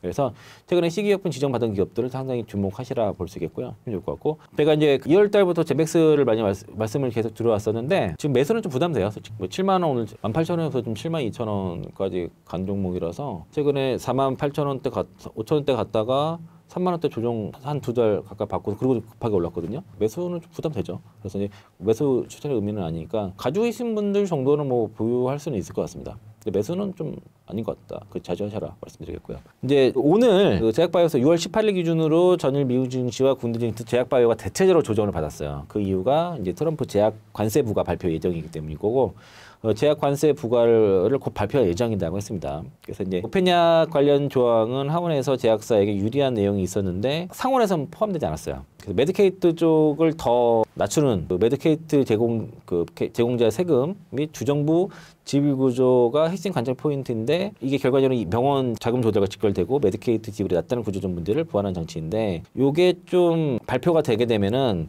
오히려 거기에 약재 반영하고 저가 매수 기회가 되지 않을까. 그래서 제약바이오 쪽에 투자하신 분들은 요걸 좀 기존 갖고 있는 거 갖고 있겠지만은 매수를 본격적으로 할 거는 요 발표를 좀 기다려 볼 필요는 있을 것 같습니다. 이상인데 그래서 요약을 하자면은 국내 증시는 지금 고액 예탁금 65조를 돌파할 수준에 그러면서도 신용융자 비율은 30% 이하의 유동성 장세의 시작을 됐음을 알렸고요. 그리고 코스피와 코스닥이 커플링이 된다는 전제하에서는 코스닥이 더 많이 올라가줘야 되는데 지금 코스닥의 시가총액 구성 비율이 바이오가 지금 압도적으로 높기 때문에 여기는 뭐 뷰티도 포함이 됩니다만은 같이 코스피랑 동조하기 위해서는 1차 850, 2차 950을 가져야 되는데 이걸 가기 위해서는 제약바이오가 움직여야 된다. 시가총액 구성상. 그럼 제약바이오의 투자에 대한 이유를 말씀드렸고 제약바이오 외에도 배당소득 분리과세 관련 종목은 주로 코스피에 있습니다. 그런 종목들 투자를 같이 오르지 않은 종목들 같이 투자를 하면서 공매도 잔고가 높은 종목들을 투자 아이어로 공매도 잔고가 늘어났는데 주가 상승하고 모멘텀도 있고 이런 종목들은 쇼크보 가능성이 높으니까 선별해서 보시라는 말씀을 드린 거고요. 그리고 이제 제약바이오가 시가총액이 높으니까 거기를 코스닥 쪽에서는 주로 보셔라. 그중에서 당뇨 비만 치료제가 핫하니 거기 중심으로 보시면 좋을 것 같고 뭐 종목도 맞지 않습니까? 팩트로는 덴드파마트 요즘 사상 최고가 가고 삼성전자제약도 모멘텀이 있는 거고요. 그런 식의 좀 투자 아이를 보시면 좋을 것 같고요. 식이약품 쪽에서는 제가 탑픽으로 보는 거는 제맥스지만 제맥스는 다만 지금 매수하기에는 좀 부담스러우니까 매수 관점에서는 좀 지금은 아니겠지만은 FDA의 그런 트렌드가 식이약품 쪽에 관심을 가질 필요가 있을 거다라고 말씀을 드리겠습니다. K 배터리 산업 주가 상승을 위해 해결되어야 할 문제는 무엇인가요? 그러니까 최근에 주가 발목을 잡는 정책적인 문제가 결국 미국 쪽인데 두 가지예요. 그 IRA법 수정 법안 그게 지금 상원에서 이제 수정안이 발표가 됐죠. 그거 내용 첫 번째 그게 이제 마무리가 돼야 될 것이고 이게 이제 최종 결론이 날 때까지는 불확실성 여전히 진행되는 건데 그리고 두 번째가 아마 이거는 잘 얘기를 안 하시는데 이거보다 더 큰 게 뭐냐면 캘리포니아 주가 2035년에까지 그 내연기관 판매 금지하는 법안이 그 AC2 법안이에요. 어드밴스 클리카 2 우리 방송에서 여러 번 말씀드렸던 겁니다. 작년에도. 그게 이제 연방대법원에서 최종 소송에서 이겨서 그 환경청에서 승인 바이든 정부도 한 건데 그 의회 검토법을 통해서 공화당에서 이거를 폐지하는 법안을 통과시켜 버렸어요. 그 트럼프가 서명을 했고 거기서 그 캘리포니아주에서 지금 소송이 진행 중입니다. 그럼 소송 결과가 나와야 돼요. 그 만약에 이제 그 캘리포니아 주 법안이 폐지하는 법안이 그대로 진행될 경우에는 그럼 트럼프 정부에서는 이 자동차 산업 성장이 굉장히 지금 더딜 수밖에 없어서 그러면 이제 미국 시장에 주로 들어가는 국내 그 K배터리 산업에 굉장히 타격이 있을 수밖에 없습니다. 이러면은 투자 포인트 자체가 흔들리기 때문에 투자를 이어갈 수 없는 되게 중요한 이슈예요. 그게 사실은 되게 영향을 많이 받았어요. 주가에. 주가가 지금 시장대에 못 올라간 이유도 두 가지의 불확실성이 해소가 안 되기 특히 두 번째 거 H2 법안 폐지안에 대한 것들이 이 소송 중이기 때문에 이 소송이 끝나지 않고서는 추세적으로 올라가기는 좀 어렵다라고 좀 그렇게 보는 거고요. 일단 이제 어제 나온 게 그 미국 공화당 상원에서 전체 뭐 아이레법 수정안이 나왔죠. 수정 초안이 나왔는데 전체 법안은 뷰티풀 법이 있는데 그거 안에서 이제 우리는 재생에너지라든가 이거 전기차 섹터는 아이레법을 봐야 되니까 그래서 이제 그 초안보다는 개정이 됐는데 절차는 앞으로 1주 내에 상원 표결 마무리하고 하원에서 재표결을 해야 돼요. 내용이 바뀌기 때문에 재표결을 하고 트럼프 대통령의 서명을 통해서 확정될 예정인데 이게 과연 7월 4일까지 할 수 있나? 이건 좀 봐야 됩니다. 일단은 내용은 바뀐 거는 그 소비자용 그 신차 구매세액 공제 같은 경우는 7,000달러였잖아요. 세대. 이게 이제 법안이 확정된 날로부터 180 후로 변경됐습니다. 올해 연말까지였는데. 그리고 하원안에서는 2010년 이후 누적 판매 대수가 20만 대 미만일 경우에는 26년까지 구매세액 공제 혜택을 제공할 계획이었는데 이번 상원에서 그게 빠졌어요. 그게 사라졌고 그리고 상업용 차량 구매세액 공제도 폐지 시점을 그러니까 법안이 확정된 날로부터 180일 후로 변경이 됐습니다. 단 그 현지 생산 요건 및 그 요건 미충족 얘는 뭐 즉시 폐지가 되는 것이고 하원안은 25년 말까지 상업용 차량에 대해서도 구매세액 공제 유지할 예정이었는데 뭐 180일이니까 별 차이 없습니다. 또 이제 우려 집단이라고 하는데 그 PF2라고 하는데 여기 정의 변경을 했습니다. 그래서 중국 견제 강도도 약간 완화가 된 건데 상원안은 그 FIE라고 해가지고 SP가 대략 25% 지분을 보유한 집단이라든가 SP 합산 지분이 40% 이상인 집단 그리고 차입금의 40% 이상을 SP부터 빌린 집단으로 다소 완화했어요. 여기는 하원 안에서는 그 R&D 투자 관한 내용도 들어있었거든요. 그게 빠졌습니다. 약간 완화가 됐고 그리고 이번 상원 안에서는 특히 AMPC가 그 생산자 세액공제 AMPC 폐지가 실제 원복됐습니다. 이게 좀 커요. SK 이노베이션 급등률도 이겁니다. 23년에서 딱 끊어지는 거 했는데 23년도 기존 안을 그대로 했고 대신 신규 조건으로 비의료 집단 조달 비중 신설을 했습니다. 하원 안에서는 생산 세액공제 폐지 시점을 33년에서 32년으로 1년 앞당겼는데 상원 안에서는 23년 폐지 원안을 그대로 원복했고요. 그리고 다만 이제 핵심 광물에 대해서는 2031년부터 단계적 축소를 거쳐서 2034년에 폐지 계획을 하고 이게 상원안에서도 어떻게 보면은 전체 조달 원가 중에 우려 집단 아닌 집단으로부터 조달해야 되는 최소 비중을 제시를 했습니다. 그 전에는 그 우려 집단에서 하원의 안으로는 우려 집단의 제공 그러니까 광물이라든가 부품 조달하게 되면은 세액공제 박탈을 했는데 그게 불가능한 이슈예요. 그거는 현실적이지 않아서 상원에서는 비중을 제시를 들어서 여기 이제 그런 내용들이 좀 들어 있고요. 그래서 오늘 SK 이노베이션이 그 KB에서 코멘트를 했는데 4월부터 SK온의 미국 가동 100% 이상으로 추정된다고 합니다. 이게 현대기아차 때문에 그래요. 현대기아차 판매가 지금 전기차 판매가 급증하고 있거든요. 그래서 이제 목표가를 14만 3천 원으로 지금 사이드 14만 3천 원 제시했고 그리고 3분기부터는 정유실적 대폭 개선된다 얘기했고요. 그래서 이제 5월달 현대기아차 미국 전기차 생산량이 17,000대 58% 전월 대비 증가를 했고 미국 자동차 딜러 영업 특성상 대규모 재고 확대가 필요한 시점이라는 거죠. 그래서 4월 달에 가동률이 100% 이상으로 추정되면서 오늘 11% 급등이 나온 겁니다. SK온의 실적도 대폭 개선된다라고 얘기를 하고 있고 다른 증권사들 뷰가 어떤지를 볼게요. NH투자증권에서는 일정 부분 우려 집단으로부터 조달을 허용한다는 부분 점에서는 K배터리 소폭 부정적이라는 코멘트를 했고요. KB는 지금 여기 이노베이션 호재라서 급등세가 나타난 거고 삼성 그 조현을 위한 애널 같은 경우는 완화가 한국 업체들한테 일부 긍정적인 영향이라 약간 달라요 뷰가. 그러니까 어디는 약간 부정적이게 얘기하는데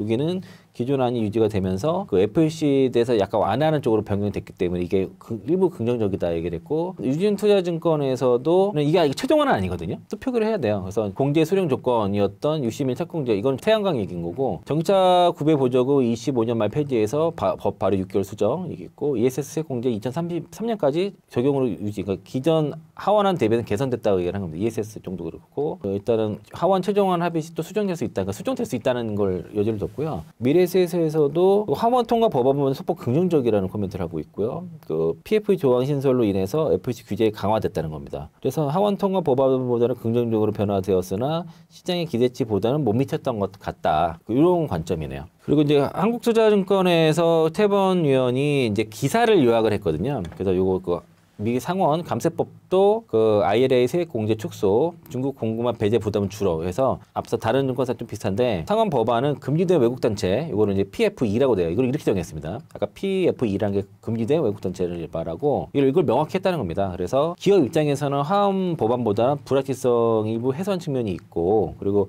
하원 법안은 금지된 외국 단체로부터 물질적인 지원 조금이라도 받은 생산품은 그 AMPC를 받지 못하는 내용이 포함이 됐었는데, 이런 중국 기업이 세액공제 혜택을 보는 것을 막는 조치이지만 배터리 사는 공급망에서 중국을 완전히 배제하는 현실적으로 어려웠다는 거죠. 그 현실적인 안을 담았다는 겁니다. 그래서 사실은 그 삼성증권에서 그 하원안이 이게 현실적이 못하기 때문에 국내 배터리가 실제로 혜택을 보기 어렵다는 얘기를 했었는데, 그런 것들이 고려가 되는 조치라 볼 수 있겠습니다. 뭐 흑연 같은 게 대표적인 것이고, 그 미래셋에서 나온 그래서 금철중 에너지 같은 경우도 그래서 수장 법안 발표가 됐는데, 일단 향후에 상원 최종 통과되고 하원 재통과 과정에서 한두 번 정도 추가 수정이 있을 것으로 본다는 겁니다. 그리고 이제 그 30T 전기차 세공제 같은 경우도 통과 이제 18개월, 6개월이죠. 진행되기 때문에 기존 뭐 25년까지 지급하는 하원안과 유사한 거고 원복됐다는 얘기를 한 거고요. PFE가 신설된 거죠. 재료별 비중, 연도별 비중들이 조정이 된 거고, 그래서 큰 차이는 없었다고 보는 것 같습니다. 전체적으로. 그리고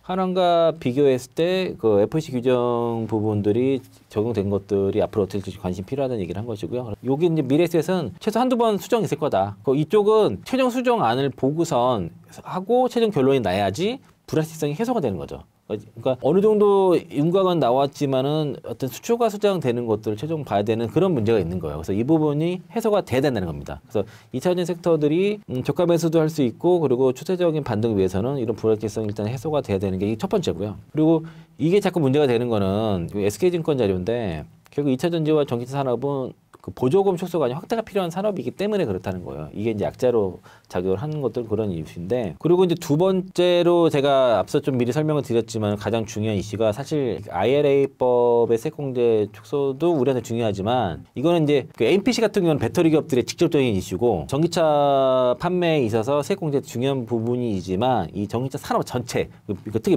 북미 시장에서의 산업의 성장을 이끄는 가장 큰 모멘텀은 이 캘리포니아주의 전기차 의무 판매제거든요. 그 H2 법안인데 이게 11개 주에서 채택을 하고 있고, 전체 자동차 시장의 40%를 육박하는 시장을 점유하고 있는 시장의 법안을 공화당에서 무력화시키는 폐지안을 좀 통과시켰습니다. 캘리포니아주는 그 트럼프 대통령이 서명도 했어요. 트럼프 대통령이 서명한 전기차 의무화 폐지 결의안 두 건이더라고요. 여기서 정면으로 반박하며 연방 정부를 상대로 소송을 제기했고, 이 결의안은 2035년부터 시행 예정이었던 캘리포니아주의 전기차 신규 등록 의무 조치를 사실상 무효하는 내용을 담고 있다는 것이고, 캘리포니아주의 법무장관이 긴급 기자회견을 통해서 이번 결의안은 그 미국 청정대기법에 따라 부여된 캘리포니아주의 고유 권한을 침해한 불법적인 시도라고 얘기했고, 우리는 이 조치를 연방 법원에서 철회시키기 위해 다시 한번 싸우고 있다. 이번 소송은 트럼프 행정부를 상대로 한 26번째 소송이다 라고 얘기했습니다. 캘리포니아주는 연방정부의 청정대기법에 따라서 오랜 기간 독자적인 배출가스 기준을 설정하고 운영해왔고요. 2020년부터는 향후 내연기관차의 단계적 퇴출을 목표로 2035년부터는 주내 신규 자동차 등록을 전기차로 제한하는 계획을 공식화했습니다. 그게 이제 사실 이게 그 기준이 가파라지는 게 26년부터예요. 올해까지, 특히 내년부터는 이게 가파르기 때문에 여기에 따른 벌금이 크거든요. 그러니까 이제 그 완성차 기업들이 상당히 로비를 많이 했던 거죠. 그 로비의 결과로서 이 법안을 폐지하는 법안이 공화당의 상원을 장악했다 보니까 도입이 된 거고, 공화당이 장악한 미 의회는 최근 캘리포니아 주의 청정대기법 예외 적용을 폐지하는 결의안을 의회 검토법을 근거로 발의를 했고, 트럼프 대통령이 이에 즉각 서명했습니다. 그 의회 검토법은 여기 그 본타 장관인 캘리포니아 법무장관이거든요. 본타 장관은 의회 검토법은 연방 규제에 대해 검토할 수 있는 권한을 부여하긴 하지만 이미 부여된 주 정부의 자치권까지 침해할 수 있는 법적 권한은 없다며 그리고 이번 결의안은 명백히 정치적 목적을 띤 남용이다라고 비판했습니다. 캘리포니아주는 법원의 이 결의안을 위헌적 조치로 선언해 줄 것을 요청하는 한편 청정대기법 하에 부여된 주의 독자 규제 권한을 재확인해 줄 것을 요구하고 있어서 이게 결론이 나야 됩니다. 이게 되게 중요한 이슈예요. 수정 법안보다 이게 훨씬 중요합니다. 이게 지금 문제가 됐기 때문에 주가 빠졌어요. 실제로 영향이 그날 공화당 상원을 통과한 날과 트럼프 대통령이 서명한 날에 주가 빠졌어요. 이것도 유진수님께서 코멘트를 저랑 같은 생각의 코멘트를 했고요. 트럼프의 캘리포니아 전기차 의무 판매제 폐지는 위법. 이번에 동원된 그 CRA 그 같은 경우가 그러니까 의회 검토법 이거 같은 경우가 행정부가 통과시킨 규정은 의회가 재검토해서 무력화할 수 있는 제도인데 CRA는 일본 규정이 대상이어야 하고 통과 시점부터 60일 이내에 시행해야 합니다. 근데 이제 캘리포니아 그 전기차 의무 판매 제도가 리뉴얼되면서 그 EPA 승인을 받은 가장 최근 시점이 24년 12월 18일 이거 우리가 방송했단 말이에요. 10월 18일이기 때문에 따라서 그 CRA 적용 시점이 경과됐다는 겁니다. 그러니까 이제 제도 시행되고 나서 60일 이내에 시행할 수 있는 거예요. 검토법이. 근데 그걸 지난 거죠. 그러면 그거를 적용해서 또한 캘리포니아 전기차 의무 판매 제도는 연방정부 대기청정법 면제권으로 인한 것이지 규정, 룰에 의한 것이 아니기 때문에 CRA 대상이 아니란 겁니다. 그래서 캘리포니아주의 승소 가능성이 높다라고 얘기를 한 건데 절차가 문제가 있다는 거를 민주당에서 강하게 어필했는데 그걸 무시하고 통과시켜버렸어요. 공화당에서 절차적인 문제도 있고 위헌적인 조치일 가능성이 상당히 높다는 겁니다. 만약에 이제 이거로 인해서 캘리포니아 승소를 한다 하면은 저는 그때는 2000년 섹터 저가면서 해도 된다고 봅니다. 근데 이게 결론이 안 나면 기다려야 돼요, 지금은.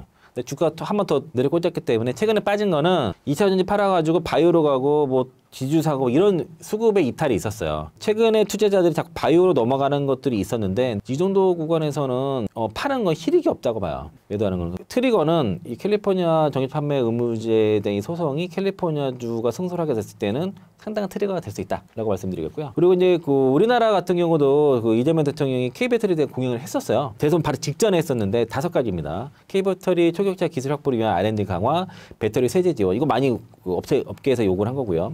국내 생산세 공제 도입이라든가 투자세 공제 2월 공제 적용 기준 조정 적극 검토인데 그런데 이거 국내 생산세 공제 도입은 좀 고려해 볼 필요가 수출도 고려해야 돼요. 왜냐면 배터리 같은 경우에는 그 수출이 98% 정도 되거든요. 해외 생산이 그게 되기 때문에 그래서 이제 그 투자 전체를 봐야 되지 국내 생산만 가지고 세 공제하는 건 거의 의미는 없을 것 같고 또 충청 영남 호남권을 잇는 배터리 삼각 배터 조성 이 얘기도 했고요. 그래서 충청권 배터리 제조, 영남권은 핵심 소재와 미래 수요 대응, 호남권 핵심 광물과 양극재 거점 발전, 에너지 고속도로와 연계한 그 ESS 보급, 분산형 전력망 구축도 들어가고 사용 후 배터리, 폐배터리 산업에 대한 유효성도 5가지를 핵심적으로 얘기를 했고요. 요런 내용에 대해서도 지금 구찬이 나오고 있고 정부 차원에서 이게 정부 이재명 정부의 정책이 배터리 정책이 구원책이 될까라는 그런 기사가 있습니다. 그래서 중국 배터리에 비해서 지금 K배터리 위기를 좀 받고 있는데 글로벌 3사 점유율이 20% 미만으로 떨어졌다는 겁니다. 그 IRA법에 의한 한국 기업 북미 투자 많이 했지만은 지금 미국 정책의 전환으로 인해서 리스크를 작용하고 있고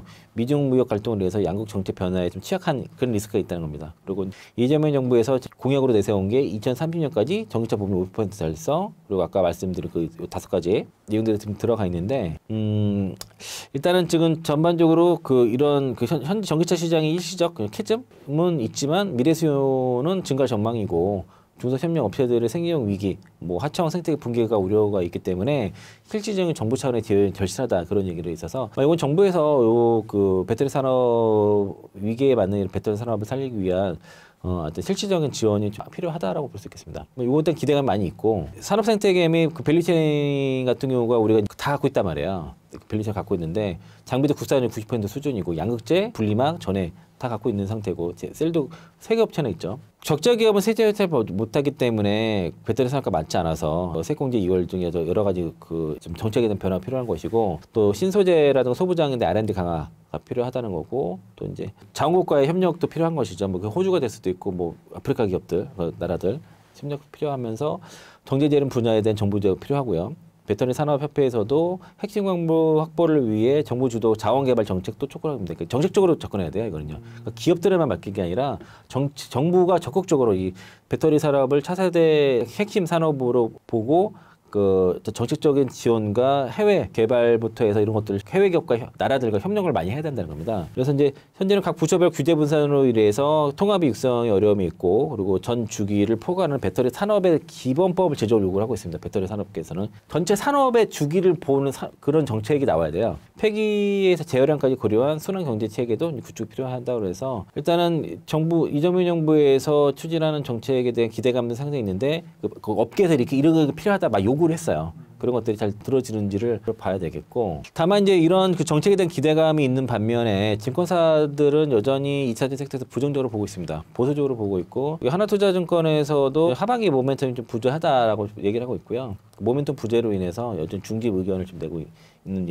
있다고 볼 수 있겠습니다. 그리고 이제 하나투자증권에서는 양극재 기업들 2분기 컨센 하회할 거로 이렇게 얘기를 하고 있는데 제가 파악한 거로는 다른 건 모르겠는데 에코프로 BM은 어쨌든 2분기 흑자난다. 2분기도 흑자난다라고 볼 수 있겠습니다. 신한리서치에서 2차전지 긴 터널 속 기회찾기라는 리포트가 오늘 나왔는데 이건 텔레그램만 캡처를 했고요. 그러니까 양극재 물량이 저점 통과했다는 거고 메탈 가격 안정화로 하반기 PQ 측면에서 다운사이드는 제한적이다. 유럽은 전기차 판매 호조에도 국내 업체들의 MS가 감소하는데 온기에는 하반기부터는 나아질 거다라고 보는 거고요. 그리고 최근에 그 체리 자동차가 엔솔 배터리 구매했잖아요. 계약했는데 그게 왜냐면 특허 문제 때문이에요. 얼마 전에 이제 그 중국 배터리 구입 업체가 엔솔한테 특허 소송 패소해가지고 그 판매 다 금지당하고 그 있는 배터리 폐기됐거든요. 독일에서 그랬는데 전기차 업체들 중국 전기차 업체들이 배터리가 지금 특허 문제 때문에 유럽에서 판매 못할 가능성이 높아졌어요. 그래서 이제 그 K 배터리를 찾는 중국 전기차 업체도 많이 늘어날 겁니다. 관세라든가 IRA 우려로 단기 위치는 불가피하지만 뭐 ESS 쪽은 탈중국 기조로 인해서 국내 업체들의 기회가 있을 거다. 그러니까 지금의 이번에 IRA 수정 법안에 의하면은 향후 2년 후에는 지금 ESS 시장은 북미에서 중국이 90% 이상 차지하고 있는데 50% 이상 K 배터리 대체될 거라고 보고 있습니다. 그리고 이제 SK증권 자료를 보면은 기존 23년도에 전기차 출하량이 이랬고요. 현재는 이렇게 낮아져 있어요. 그러니까 그 23년도 추정치보다 2030년도의 전망치가 상당히 좀 낮아졌고 그런 추이도 이런 최근에 성장 추이가 좀 꺾였잖아요. 그래서 이제 전체적으로 보면 2년 전에 그 컨센서스보다 가이던스 컨센서스보다 현재 시점에서는 기대치가 상당히 낮아지는 상태다. 이건 사실이다. 그런데 이거 그 기업들이 가이던스 줄 때는 지금 실제 최근에 전망치보다 좀 다 높여졌어요. 근데 그 높게 되는 가이던스를 가지고 좀 실적 추정치를 잡아놓은 상태이기 때문에 2030년도 출하량은 2년 전 전망치보다 23에서 43% 하회 예상 이런 괴리가 크다는 거죠. 이걸 보고 투자했는데 실제는 이렇게 될 거라 예상치가 줄어드니까 주가는 빠지고 일부 투자자들은 예전에 그 때문에 기대감이 여기에 있는 상태 이런 괴리감이 있는 거예요. 이런 것들이 서로 괴리감이 해소가 되는 것도 앞으로 필요할 것으로 보여집니다. 그래서 이제 2차전지 섹터는 그래서 국내 이재명 정부에서 육성 정치를 펴서 긍정적인 요인이 있지만은 그 IRA법에 대한 최종안이 확정이 되고 특히 이제 캘리포니아주의 전기차 의무 판매제 폐지에 대한 소송이 마무리돼야지 저가 매수라든가 본격적인 반등이 나올 수 있다라고 볼 수 있겠습니다. 비아디의 재정 위기가 시진핑 실각설과 관련이 있나요?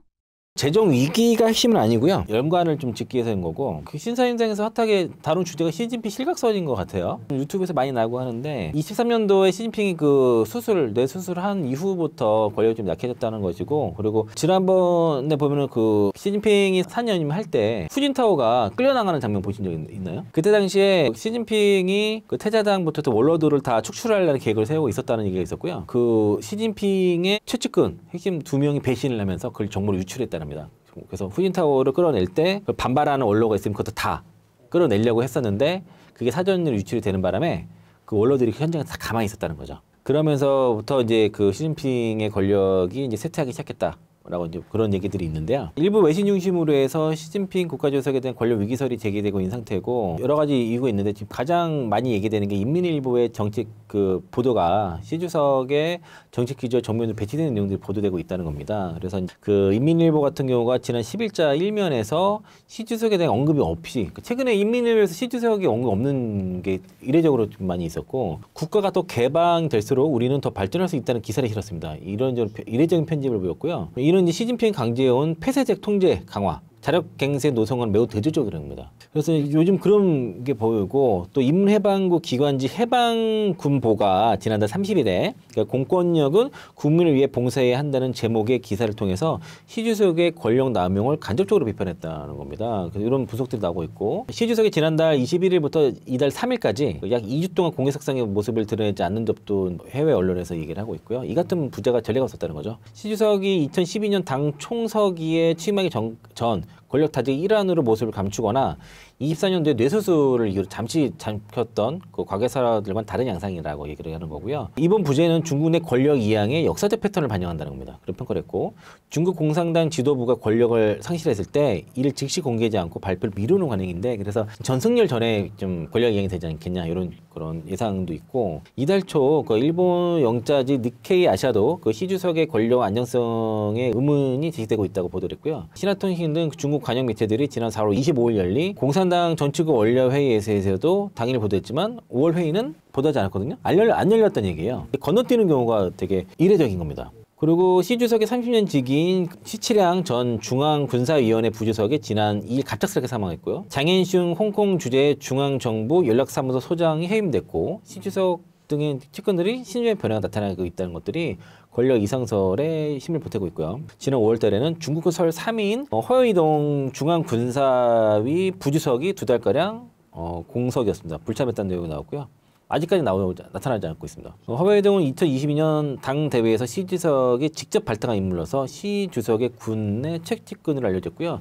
지금 군 내부에서 시진핑의 라인들이 숙청되고 있습니다. 이런 위기설이 제가 기사 하나 갖고 왔는데 되게 많아요. 지금 그렇게 많이 나고 있는데 8월 중 안으로 뭔가 좀 결론 나지 않을까 그런 예상을 할 수 있을 것 같고 제가 이 얘기를 왜 시진핑 얘기하면은 오늘 비아이드 얘기하는데 시진핑 얘기를 먼저 했잖아요. 제가 이거 재미나이한테 시진핑과 비아이드의 관계에서 물어봤습니다. 시진핑 주석과 비아이드의 관계는 중국의 전기차 산업 육성 정책과 맞물려 밀접하게 연결되어 있다고 합니다. 비아이드는 시진핑 주석의 지원 아래 중국의 대표적인 전기차 기업으로 성장했으며 특히 시 주석은 비아이드의 기술력과 성장 가능성에 주목하며 적극적으로 협력 관계를 구축했다는 겁니다. 이런 내용들이 있고 시진핑 주석과 비아이드 회장과의 만남도 있었어요. 이런 지지 표명했고 글로벌 시장에서의 비아이드가 중국 정부의 지금 여러 가지 세제 혜택, 보조금, 인프라 구축 등 다양한 지원을 받으면서 글로벌 시장 진출하고 있는데 비아이드의 급격한 성장에 대한 우려도 존재하고 일부에서는 중국 정부의 지원 정책이 과도하다는 비판도 제기되고 있습니다. 일부 이제 비아이드의 재무 건전성에 대한 의문도 제기되고 있고 과도한 부채 문제도 지적되고 있죠.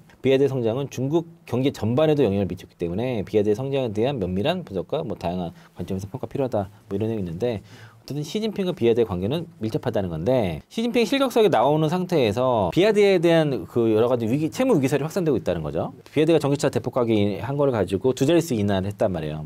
시일 같은 경우는 34% 인하를 했고 시걸은 20% 인하를 했는데 이게 막대한 채무를 해소를 위한 밀어내기 전략이다라든가 협력사에 대한 미지급 대금이 수십조에 달하기 때문에 62조 얘기도 있어요. 블룸버그에서는 그런 것들을 지금 그 해결하기 위한 고육식책이라는 얘기도 있고 지급 방식도 그 협력사에 대한 부품을 9개월 12개월 지급 이렇게 됐는데 지금 시장에 나오는 건 24개월 얘기도 있고요.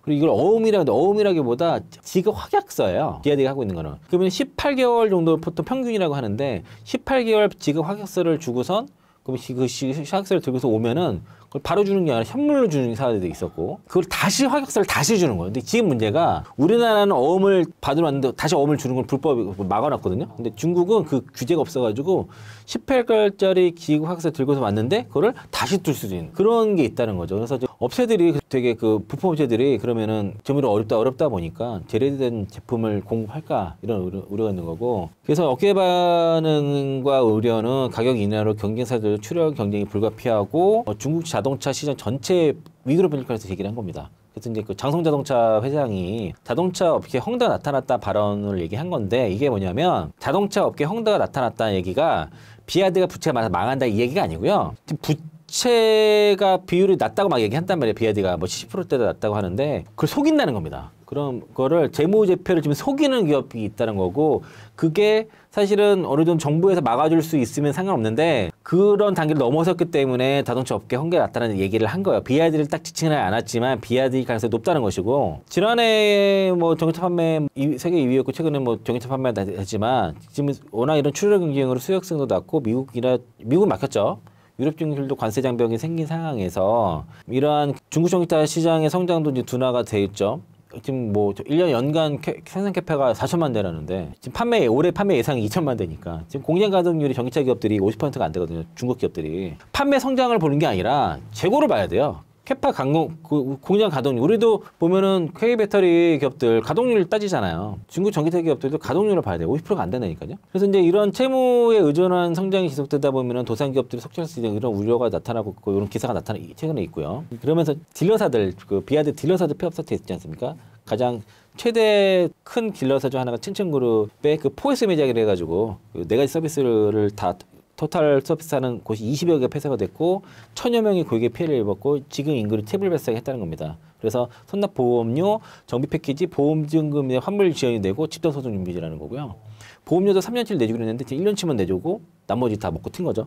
수백억을 들고서 도망간 거예요. 감당이 안 되니까. BYD 쪽에서는 뭐 딜러사의 운영 미숙이라 하지만 챈챈그룹에서는 BYD 정책에 문제가 있다는 반발을 한 거고 이게 그래서 실적 불프기도 있는 것 같아요. BYD가. 운송 중인 것들 그리고 항구에 정박한 것들에 대해서도 판매로 잡은 경우고 우리나라 뭐 1,000대 출고됐다고 하는데 1,500대 다 실적으로 잡혀 있고 그 1,000대가 출고가 됐으면 수도권의 중심으로 해서 차가 보여야 되거든요. BYD 차가 안 보여요. 어디 갔는지 궁금하단 말이에요. 그래서 그 평택항에서 들어왔잖아요. 근데 그 차가 지금 어떤 얘기냐면 아산항에 잔뜩 있다는 얘기가 있어요. 그리고 용인 가면 그러니까 전기차 무덤 같은 데로 쌓여있다는 얘기가 있습니다. 그래서 그거 좀 확인이 필요할 건데 1,000대 제대로 파는 게 맞나? 이거 좀 의심해 봐야 돼요. 국내에서. 그리고 실 들어온다 하지 않습니까? 구형 들어온답니다. 아토3도 구형 들어왔어요. 게다가 기존의 아토3 구형 모델에서 디스플레이 사이즈 더 줄여서 들어왔어요. 아, 참 그렇습니다. 그러니까 이런 할인 판매 같은 경우에는 당연히 유동성 도움이 되겠지만 딜러망이 붕괴가 되겠고 소비자 신뢰 저하라든가 전기차 산업에 대한 장기적 악영향 가능성이 높다는 겁니다. 0km 전기차가 문제야. 안 팔리다 보니까 일단은 지금 중국 정부에서 생산만 하면 보조금을 주니까 일단 보조금을 받기 위해서 일단 생산을 하고 안 팔리니까 바로 중고차 딜러들이 이거를 중고차로 위장해서 파는 거죠.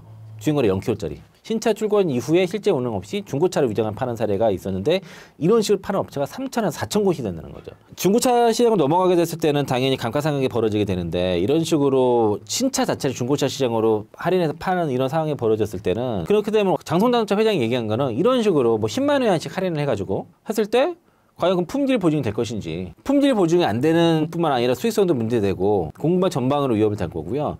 그러한 전기차를 구매한 중국 인민들이 과연 중국 전기차에 대해서 어떤 생각을 가질 것이며 앞으로 신뢰할 수 있는지에 대한 문제를 한 거예요. 그러면 이게 전반적으로 중국 전기차 시장의 붕괴로 이어질 수 있는 위기라는 겁니다. 그래서 중국 전기차 산업 같은 경우가 지금 대략 한 전기차 업체가 50% 남았어요. 예전에 400개도 넘었었어요. 한창. 22년도 뭐 이럴 때만 해도 BYD, 리오토, 세레스를 제외하고는 대부분 다 적자 상태인데 이게 많이 팔았지만은 내실은 다 적자라는 거죠. 중기차 산업 겉으로는 글로벌 1위를 자랑하지만 내부적으로는 무리한 확장, 출혈 경제, 편법 유통 으로 인한 심각한 구조적 위기에 직면했고 이를 BYD가 망하지 않는다 이게 중요한 게 아니에요. 중국 정부가 살려줄 수도 있고 또 지방 정부 소관이긴 하지만 어쨌든 중국 정부에서 BYD가 망하게 했을 경우는 시장 전체 타격이 크기 때문에 어떻게든 살릴 할각이 높죠. 그러면 구조조정, 뭐 합병 이런 것들을 앞으로 하게 될 건데 그래서 망하지 않을 가능성이 더 높습니다. 사실은. 그게 중요한 게 아니라 산업 자체가 지금 흔들릴 수 있다는 거예요. 신뢰가 무너진다는 거죠. 신뢰가.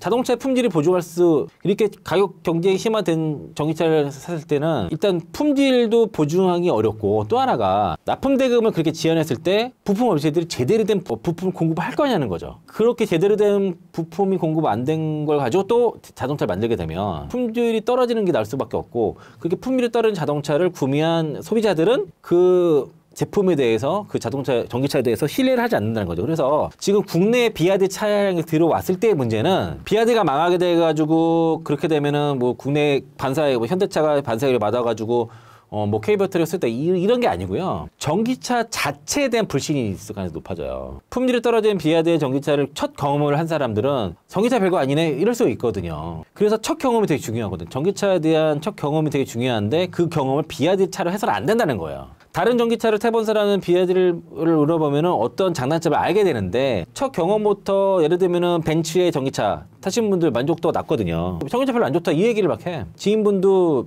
그 벤츠 이번에 EQE 그거 파라시스 배터리 그 장착해서 갖고 계셨거든요. 이상하게 전기차에 대한 만족도가 낮으시더라고요. 결국 그렇게 안 좋은 전기차를 산 거였고 BYD는 더 심하다니까요. 차가 막 부시되고 뭐 그러고 5만 6만 원 타도 SOH 그가 툭툭 떨어지는 게 막 보고 막 되니까 그래서 이제 그런 전기차 시장에서 불신 자체가 생길 수 있다는 게 큰 겁니다. 그리고 이제 주요 전기차 업체들이 그래서 일단 정부에서 지금 명령을 했습니다. 그래서 60일 이내로 그 공급지 대금 기한을 60일 통일을 하겠는데 이게 과연 될지 이렇게 지금 127일, 164일, 뭐 딜이 체리도 145일, 205일도 있는 장한자동차 이런 기업들이 60일로 줄여왔을 때 그러면 유동성 문제가 생기지 않겠냐 이런 의심들을 하는 거고 이게 이제 이렇게 되려 그러면은 이 안에서 구조조정이 생길 것 같아요. 그래야지 아마 될 것 같고요. 그래서 이제 일단 비아디가 망한다, 망한다 이거보다도 중요한 거는 이 비아디의 이런 그 무리한 어떤 그 품질을 보증하지 못하는 그런 정책으로 인해서 중국 내 전기차 시장에 대한 신뢰도가 기반이 무너질 수 있다는 그런 의미가 있는 것이고 그게 단순히 중국에서만 국한된 게 아니라 전체 이게 또 중국 전기차 시장이 크잖아요. 전기차 시장 자체가 좀 흔들릴 수 있는 그런 리스크가 있는 겁니다, 사실은. 그래서 이제 요거는 그래서 좀 더 지켜봐야 될 문제이긴 한데 상당한 구조조정은 불가피할 것으로 보여져요. 그래서 저는 그래서 이제 일단 요게 그 이데일리 기사 중에 보면은 중국 전기차 출하 경쟁 현대차 기아에게는 기회 이런 내용이 있습니다. 그래서 이제 이렇게 되면은 앞으로 중국 전기차는 구조조정이 불가피하고 무분별한 가격 낮추는 식의 이걸 중국 정부에서 지금 걸었단 말이에요. 그러면은 글로벌 시장에서 예전 같은 저가 전력 쓰기가 어려울 것이라고 보여지는 거고요. 그렇게 되면은 지금 전기차 라인업이 가장 잘 되어 있는 현대기아차 때는 상당히 기회가 될 것이라고 보는 거죠. 가격 경쟁으로 덤핑만 아니라고 하면은 그렇게 되면은 저가만 혜택할 수 없다 그러면은 그게 부메이 돼서 자손자박이 됐다 그러면은 현대기아차한테는 앞으로 큰 기회가 있을 것이고요. 그래서 이제 현대기아차는 제가 앞서 유동성 장세에서도 수혜가 될 것 같고 정부 그 배당소득세 분리과세에 대해 수혜도 될 수 있다고 말씀드렸는데 이러한 그 비아디에 대한 반사이익에 대한 기대도 있는 겁니다. 또 하나가 현대차 같은 경우에는 지배구조에 대한 개편의 기대감도 또 이겼고 현대글로벌에서 가는 이유도 그런 거예요. 그리고 보스턴 타미널에서 나스닥 상장이가 있거든요. 거기서 수혜도 되는 겁니다. 그리고 지금 그 테슬라가 오스틴 지역에 그 로보택시 서비스 하는 거 지연 이슈가 있거든요. 얼마 전에 테스트 차량이 들어다녔는데 뒤에 원격 조정 차량이 뒤따라가고 있더라고요. 그게 뭐야? 그래서 되게 제한된 지역에서의 자율주행도 아닌 거의 원격 조정의 수준의 지금 그런 상황이라서 서비스 지연은 좀 불가피할 것 같습니다. 그래서 약간 회의론이 좀 일고 있다고 볼 수 있겠고 전기차 시장에서의 지금 미국 시장에서 전기 기술이 가장 앞서 나간 건 웨이모나 모셔날이에요. 두 군데 업체가 기술이 가장 뛰어나고 웨이모는 저기 우리 서울에서 다니잖아요. 또 벌써 2년 전부터 이미 시행했던 거라서 훨씬 앞서가 있습니다. 그리고 테슬라가 서비스하는 지역은 요만큼이면은 그 웨이모가 서비스하는 그 오스틴 전체 거의 다 하기 때문에 훨씬 더 앞서 나가 있고요. 그래서 이제 거기에 들어가는 택시가 아이오닉 5잖아요. 현대차하고 비슷했습니까? 현대차의 자율주행 기술이 테슬라랑 거의 비등하다 보시면 돼요. 그전에는 테슬라가 5, 6년 전만 해도 훨씬 5년 앞서 있었는데 지금은 다 따라잡혔고 현대차의 기술력이 더 뛰어나다고 볼 수 있겠습니다. 근데 왜 안 하냐? 정부에서 못하게 하는 거예요. 이번에 EV9 같은 경우도 레벨 3 장착하려고 했는데 정부에서 120km까지 하려고 했는데 못하겠어요, 정부에서. 중국은 그거를 못하게 했는데 자기 맘대로 막 푸는 거죠. 레벨 2면은 뭐 15초 이내에 운전자가 개입을 해야 되는데 그걸 맘대로 풀어버려요. 그러면 레벨 2 단계에서 운전자 개입을 막아버리면은 풀어버리면은 마치 자율주행처럼 보이거든요. 중국 자율주행 막 뛰어나다가 배우되다 이러고 있는데 중국 정부에서 자율주행이라는 표현 쓰지 말라 그랬잖아요. 그리고 고도화된 레벨 2란 말도 쓰지 못하겠단 말이에요. 그러니까 중국 자율주행이 없어요. 승용차에서는. 상용차에서는 로보택시가 있잖아요. 그건 자율주행을 할 수 있는데 승용차에서는 중국에선 자율주행이 없는데 그걸 자율주행을 한단 말이죠. 자꾸만. 그런 문제가 있는데 어쨌든 자율주행 기술력에서 현대차가 뛰어나고 중국 전기차의 추력 경쟁으로 인한 그런 문제에 인한 반사이익도 되고 여러모로 현대차한테는 미국의 관세 문제 때문에 좀 발목이 잡혀 있지만 상당한 지금 주가에서는 기회를 잡을 수 있을 것 같다. 그리고 유동성 경제에서도 이런 대형주는 좀 갖고 있을 필요가 있다. 이런 관점에서 말씀을 드리겠습니다. 신사임당 구독자분들께 한마디 부탁드립니다. 지금까지 시장에 주셔서 감사드리겠습니다. 또 2차 전지를 비롯해서 다른 섹터 지금 말씀을 드리기 시작했는데 결론적으로는 2차 전지 섹터는 브레이크다운 두 가지가 해결되면은 다시 이제 추세적인 반등과 저가 배속 가능하다 말씀드리겠고요. 지난달까지는 2차 전지, 그러니까 제가 지난해 4분기부터 2차 전지 업황이 올해 1분기 실적 발표 전까지는 좀 쉽지 않을 것 같다라고 말씀드렸고 1분기 발표 이후로는 2분기도 어려울 것 같습니다라고 말씀을 드렸는데 그래서 2차 전지만 갖고 가시는 것보다도 다른 섹터, 바이오라든가 다른 엔터도 좋고 두산그룹주들 다른 섹터로 안정적으로 가져가면서 버텨야지 그래야지 소외되지 않는다라고 말씀을 드렸고 실제 저도 그렇게 해서 지난해 4분기부터 본격적으로 제약바이오 쪽 종목들 많이 샀어요. 포트를 많이 이동한 상태고 그래서 사실 비중도 그쪽도 더 높은 상태이긴 하지만 현재 시점에서는 쭉 한 번 더 레벨이 다운이 된 상태에서는 여기서는 뭔가 매도해서 팔아서 다른 섹터 갈아타는 희력이 좀 별로 없다고 보여져요. 그만큼 많이 떨어졌기 때문에 그래서 지금 좀 기다려 보시고요.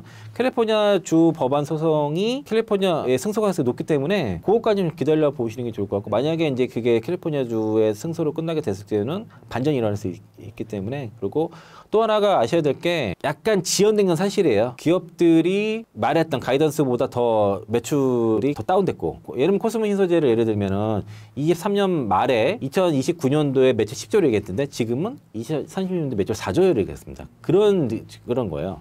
엔캠이 25년도에 매출 3조 6천을 하겠다고 했지만 올해 연간 1조도 어려운 상황이고 뭐 그런 느낌으로 보시면 되겠고 에코프로비 뭐 27년도에 매출 30조 얘기했지만 이제 2030년도에 이제 25조 얘기한 것처럼 이게 기존의 가이던스보다 떨어지고 그 가이던스보다 또 못한 컨센서스가 더 떨어진 그런 국면에 안정이 있기 때문에 이런 것들이 해결돼야 되고 또 전기차 출시가 많이 될 거, 미국 시장이 많이 될 거라고 말씀드렸는데 25년도 많아질 거라 얘기를 했는데 그래서 26년도에 밀렸어요. 기아차도 다 26년도 출시를 바뀌었습니다. 그러면은 올해보다도 미국 시장의 전기차 성장은 내년으로 봐야 돼요. 그게 특히 이제 캘리포니아주 AC2 법안이 유지된다는 전제 하에서 미국 시장의 전기차 성장은 내년입니다. 이게 또 미뤄진 거예요. 그거를 기다릴 수 있으신 분은 기다리는 게 맞을 것 같고 지금은 매도가 실익 없는 구간까지 떨어졌다 정도로 말씀드리겠고 차 섹터를 가지고 계신 분들은 일단 지금 2차 전지 섹터에서는 당장의 어떤 큰 수익을 기대할 수 없는 상황은 아니기 때문에 인내가 필요한 상황이고 제가 오늘 강조드렸던 그 유동성 장세에서 필요한 섹터들